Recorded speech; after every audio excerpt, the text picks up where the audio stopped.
Hello, Watch Your Chat here with your reminder that life is short by the watch. Today we're doing a 1-year review of the Rolex Datejust 36, and in particular the Wimbledon dial with the fluted bezel configuration. If you've watched my previous video, I was fortunate enough to pick this up as a walk-in. So it wasn't a watch that I had on my radar, but once I got on the wrist, it was a fantastic feel, so it's an opportunity that I couldn't pass up. Despite all this, 1 year on, I'm likely to move it on, and I'll explain why a little bit later in the video. But before doing that, I did try to learn a little bit more about this watch. The Rolex Datejust debuted in 1945 and was released to commemorate Rolex's 40th anniversary. It featured an automatic movement, an oyster case, a fluted bezel, and Jubilee bracelet. In 1950, this decade saw key advancements, including the introduction of the Cyclops lens in 1954 to magnify the date. And in 1955, an improved date mechanism allowed the date to be changed instantaneously. In 1957, a new thinner movement was developed and allowed a slimmer case design. In the 70s, the Datejust gained independent date setting functionality. In 1988, new versions were released to feature sapphire crystals as well as higher grade steel. In 2009, the larger models introduced. And in 2016, the modern Datejust 36 models were released with a new case design. Here we see the amazing light play of the fluted bezel. It was originally a functional purpose. It served to screw the bezel onto the case, helping to ensure waterproofness. But over time has evolved to become more of an aesthetic element.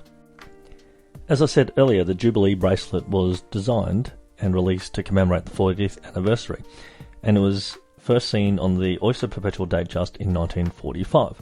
It's very comfortable, it's a 5-link system. I can't say I'm a massive fan of central polished bracelets, but it seems to work on this one to add a touch of class, and it comes with an easy link system, which allows for on-the-fly adjustment. With regards to the dial, most Oyster Perpetual collections come with a sunburst dial. This is developed through a brushing technique that creates grooves running outwards from the center of the dial. Light is diffused consistently along the engraving.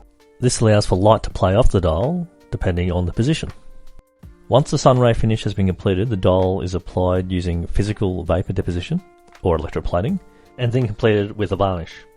This all makes for an amazing package. The watch really does exude elegance, while also having a touch of sportiness to it. So with this watch, you can really wear it in formal occasions, but also on the day-to-day, without it looking significantly out of place. I don't think it's too flash, although this configuration has a bit more shine and pop to it. I would say that non-watch people tend to actually gravitate towards this watch. I know because there's actually a few people that comment on it and quite enjoy the look of it, even though they don't really know much about watches. So having said all that, why am I getting rid of the watch?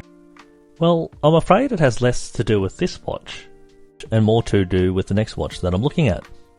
And that is this glorious thing known as the Day Date. And in particular, the slate dial version.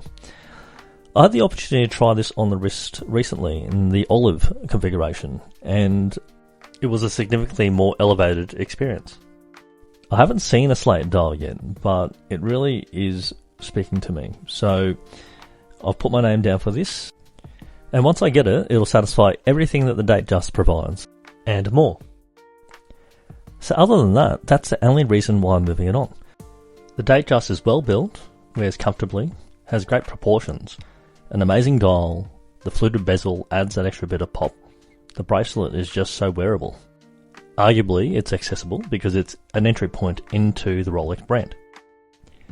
If not for my irrational desire for a day date, the Datejust would be a perfectly great watch, and there'd be absolutely no other reason for it to be moved on.